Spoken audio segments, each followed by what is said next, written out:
Y por eso María, por eso María va a decir, hágase en mí según tu palabra. Es decir, según aquella palabra que me ha creado, que siga creando, que siga recreándome. Si lo deseamos, y eso lo pongo ahí bien, bien subrayado, si lo deseamos, por muchas que sean nuestras actividades, haremos posible guardar, decía un profesor mío, gotas de silencio en nuestra experiencia tan ajetreada de la jornada. Gotas de silencio. De hecho, el cura de Ars también buscaba gotas de silencio, momentos de pararse y tenía los zapatos destrozados de la cantidad de caminatas de un pueblo a otro para confesar, para consolar al pueblo de Dios, para llevar el consuelo de Dios a los hombres. Pero él buscaba sus gotas de silencio ante el sagrario, momentos de oración, porque si no nos quedamos áridos. Y no hemos nacido para ser sedientos eternamente, sino para ser sedientos que vayan siendo saciados con el agua de Cristo. Como los escaladores distinguen las fisuras pequeñísimas en la roca para meter en ellas el clavo y poder subir la montaña, así las pequeñas pausas de silencio en nuestra vida hacen que no seamos arrasados por las cosas y por las urgencias del momento, como si fuéramos autómatas, como si nos hubieran dado cuerda, nos hubieran programado y somos unos robots que no paramos, permanentemente. Y a eso le llamamos servicio, entrega, donación, pero es autómatas, es ser un robot. Y somos personas. La fe cristiana nos hace mejores personas, más personas, si la vivimos en profundidad. Dios nos llama a la existencia mediante la palabra, nos hace existir hablándonos. Dios hablándonos nos hace vivir, pero no ayer, cada día, cada día. Por eso escucharle significa vivir. Cada persona que quiera vivir de verdad el tiempo que Dios quiera darle en esta vida, necesita escuchar la palabra de Dios. Y esto es posible encontrando momentos en los que hagamos consciente estar bajo la palabra de Dios. Aquí estoy. Cierro los ojos, a lo mejor tengo 10 minutos, recito el Salmo veintitantos, el que sea, el 22, el 21, el que tú quieras, el que te sepas de memoria. Los hebreos aprendían a leer con los textos bíblicos. Así había textos que se sabían de memoria, casi todos, porque la memorización era una parte de la educación en la palabra de Dios. Jesús también se sabía textos de memoria. De hecho, cuando dice el Espíritu del Señor entra en la sinagoga, ¿no? Y desenrolla el rollo y dice, el Espíritu del Señor está sobre mí porque me ha ungido, y lee Isaías 61, pues hay estudios de expertos que estudiando los ciclos litúrgicos hebreos de esa época no tocaba Isaías 61. ¿Mm? Desenrolló Isaías 61 o lo leyó de memoria, porque la memorización era importante. Bien, La oratio o la oración es un don que Dios nos ofrece a través de la palabra, pero con frecuencia nuestra oración se pierde porque no parte de esta realidad. Dios nos habla y nosotros primero a escucharle. Primero un silencio preparatorio. Después irá surgiendo el diálogo con Dios, la respuesta a lo que Dios me haya dicho. Bien, y el segundo paso que quería que viéramos en esta tarde es ¿qué contiene este silencio concreto? Cuando yo hago silencio, ¿qué contenido? Porque no me quedo en el vacío, ¿eh? ¿Qué contenido tiene ese silencio? Os voy a decir 6 de los contenidos que el silencio de la oración cristiana tiene, que los expertos más nombran, ¿eh? Pero hay otros muchos. Lo primero es cuando nos quedamos en silencio, la percepción de la vanidad de las cosas, el vacío que hay cuando yo estoy fuera del proyecto de Dios. De pronto me doy cuenta de que toda mi actividad está vacía, no me llena. El trabajo no me llena. La relación familiar no me llena. Me falta algo. Está todo vacío. El dinero no me llena. Los amigos no me llenan. Conforme más oración, más silencio hagamos, más nos damos cuenta del vacío de las cosas. Comenzamos a dejar de preocuparnos tanto de aquello que nos preocupaba. Segundo contenido, la percepción de aquel que es plenitud y está cerca de nosotros. Comenzamos a percibir que tengo dentro una paz enorme. Esta no es una paz que venga de mí. Esto es Dios. Esto es Dios que vive en mí. Tengo una luz. Ahora veo claro. Ahora veo claro qué es lo que me está pasando. ¿De dónde viene esta luz? Es Dios que está aquí, que está conmigo, que me está dando su luz. Y percibo la plenitud que me da esa paz y esa luz. Tercero, el contenido de nuestro silencio. No es un silencio de un templo hindú, ¿eh? Es el silencio de la preparatorio de la lección divina. Entonces percibo que Cristo está vivo. Que cuando yo le digo, pero Señor, ¿no ves lo que estoy pasando? Me dice, aquí estoy contigo,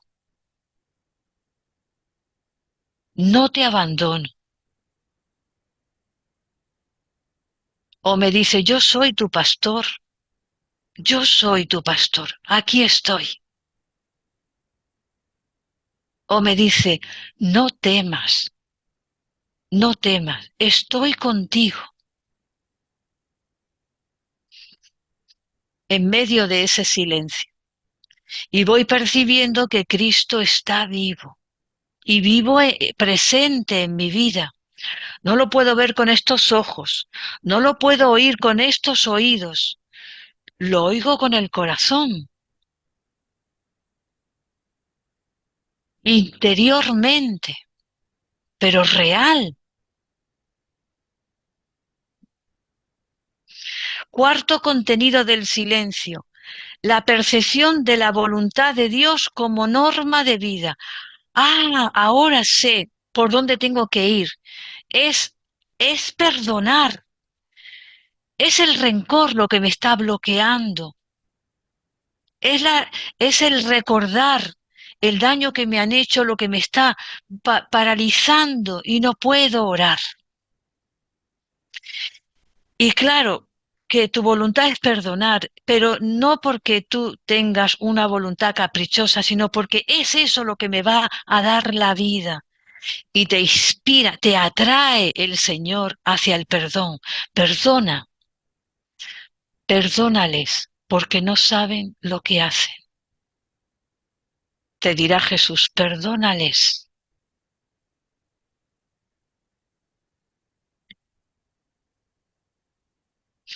Quinto contenido del silencio, la percepción del Espíritu que ora en nosotros.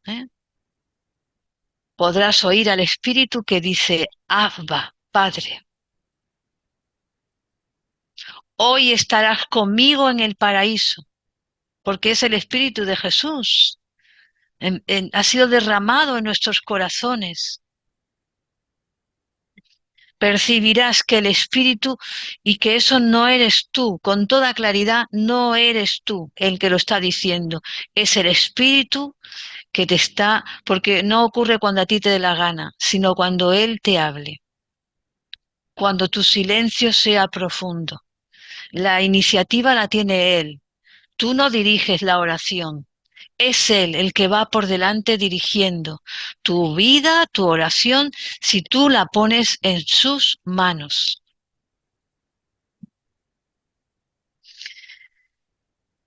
Tan real como que cuando tenemos inteligencia y claridad de mente, aunque no veamos la inteligencia, nos damos cuenta de que hay inteligencia, ¿verdad? Porque hay lucidez, porque hay fluidez verbal, porque hay expresiones claras, razonamientos lógicos. Nos damos cuenta que existe la inteligencia, aunque la inteligencia no la tocamos, no la palpamos. Exactamente o análogamente, el Espíritu ora en nuestro interior y nos lo vamos a percibir, aunque no lo toquemos. Por sus frutos los conoceréis. Aparecerá en tu vida una paz enorme que nadie te quitará y una alegría de vivir, aunque estés enfermo. Eso es porque el Espíritu ora en tu interior. Y la sexta, la percepción de la cruz como victoria sobre el mal, el perdón, sobre el odio, etc. Percibir la cruz no como una derrota. Irás viendo tu propia cruz en tu vida, la que te acompaña toda la vida. Cada uno tenemos la nuestra y la irás percibiendo como lugar de encuentro con Dios y por tanto no la rechazarás, sino que la abrazarás poco a poco, la irás abrazando. Y entonces aquello que era un mal, porque era una cruz, un fracaso, algo que te hacía sufrir, se convertirá en bien, en victoria. Te hará crecer en experiencia de Dios y tu fe se fortalecerá. Por eso la lección divina adquiere verdad y valor solo si se encuentra en una constante inspiración de la palabra de Dios que nos llama al silencio.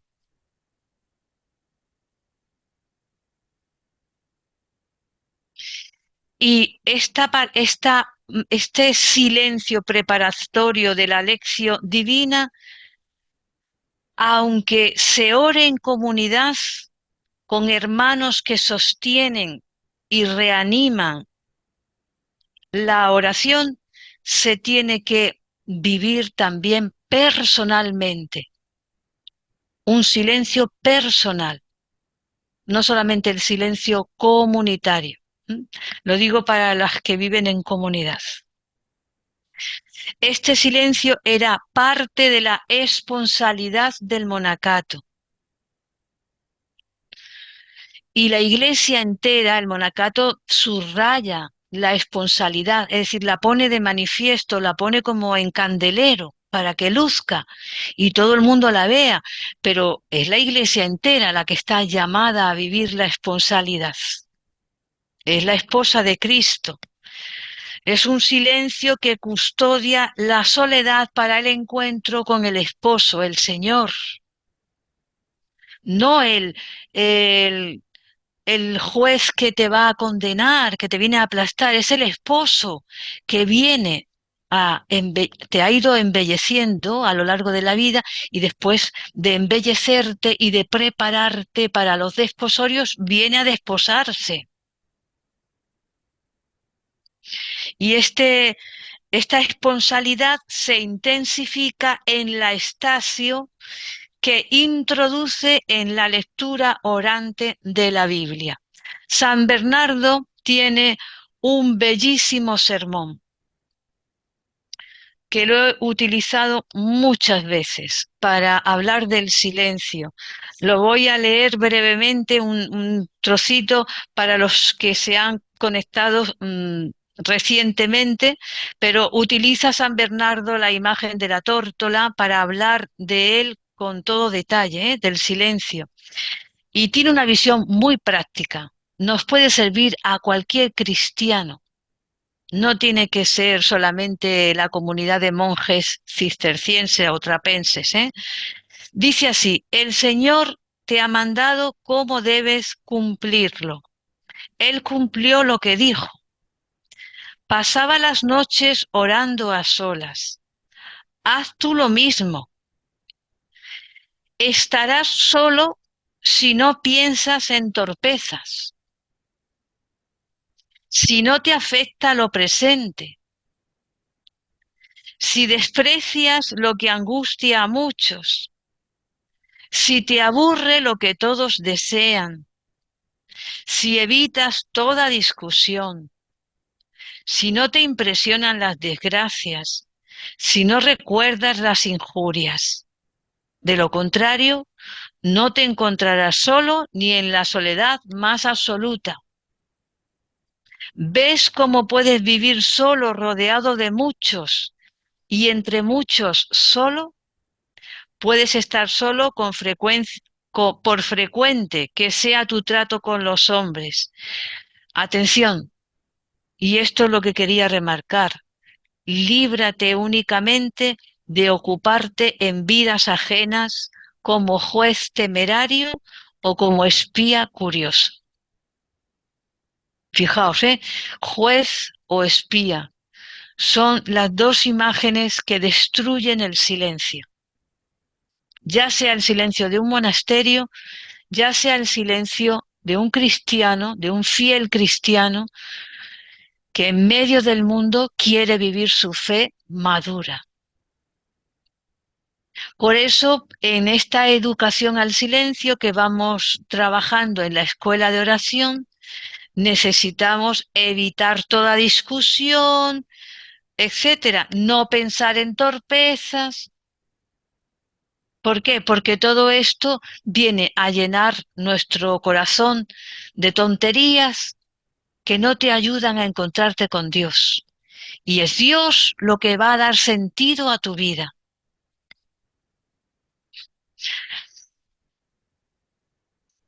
Por eso el silencio y el gesto de acallar es un entrenamiento, es como un gimnasta, como alguien que se está preparando para unas olimpiadas.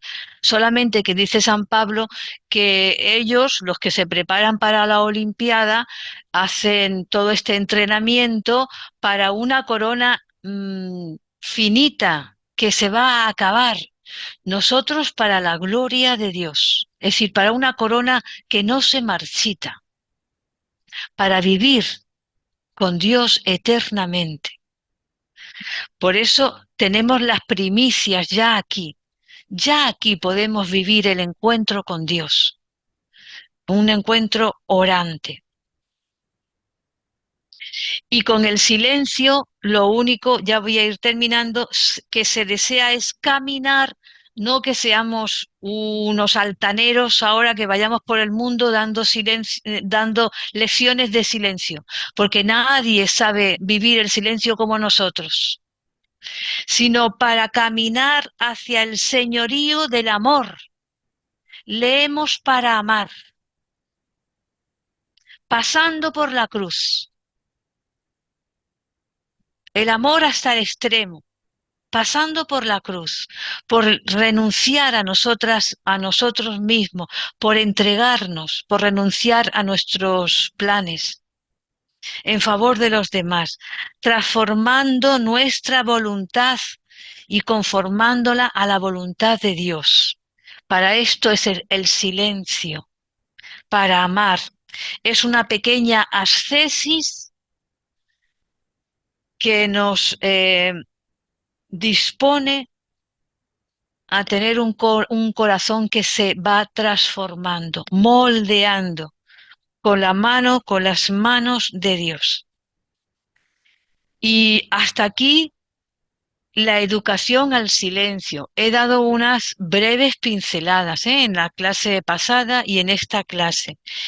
Y seguiremos el día 2 de mayo, que es jueves, os lo recuerdo, con el segundo paso del itinerario de la lección divina, que es exactamente el paso de la lectura, la lección, que yo llamo la belleza de los nudos de sentido. Pero ya no digo nada más, lo explicaré el próximo día. Es el segundo paso de este itinerario de oración con la Biblia. Bien, y hasta aquí la clase.